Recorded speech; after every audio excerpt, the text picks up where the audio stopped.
pernah ada sidang parlimen untuk naikkan kita punya debt to GDP punya ratio. Kita punya kan kita ada that tanggungjawab fiskal punya akta. So jika benda-benda semua tak ada, so what bullshit are you talking about? What bullshit are you talking about? That 70 billion.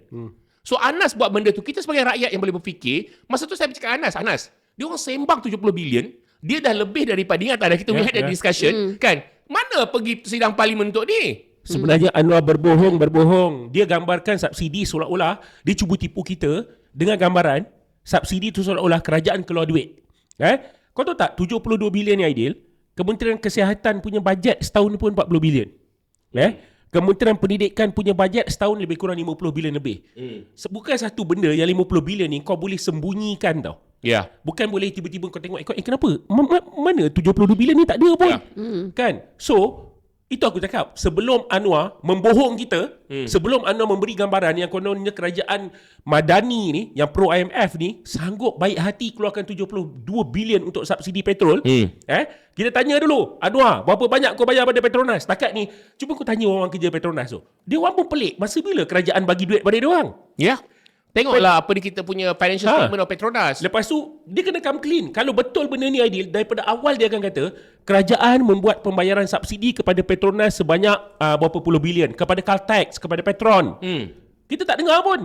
Kita pun nak tahu, kita sebagai rakyat, kalau duit kerajaan, sebagai rakyat duit kerajaan digunakan untuk transfer kepada Petron. Ni syarikat-syarikat mahakaya. Kepada Shell, kepada Caltex. Kita nak tahu juga kepada BHP. Kita nak tahu sebagai rakyat, daripada 72 bilion ni, berapa yang Anwar bagi? Setakat ni Anwar tak cakap apa pun. Dan dia pasal tu kau akan tengok figure subsidi petrol ni berubah-ubah. Aku bukan kata tak ada petrol subsidi.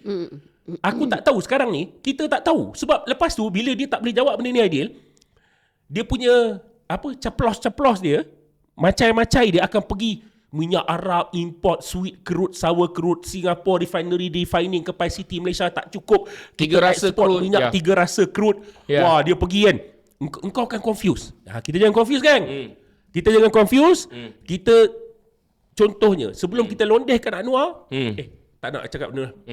So, kesimpulannya dia ni cakap merepek dan membohong. Dan aku dah pernah kata, shock doctrine Aidil mengambil kesempatan daripada krisis untuk mewujudkan satu apa dia panggil reality baru, untuk mewujudkan satu keseimbangan baru dalam ekonomi.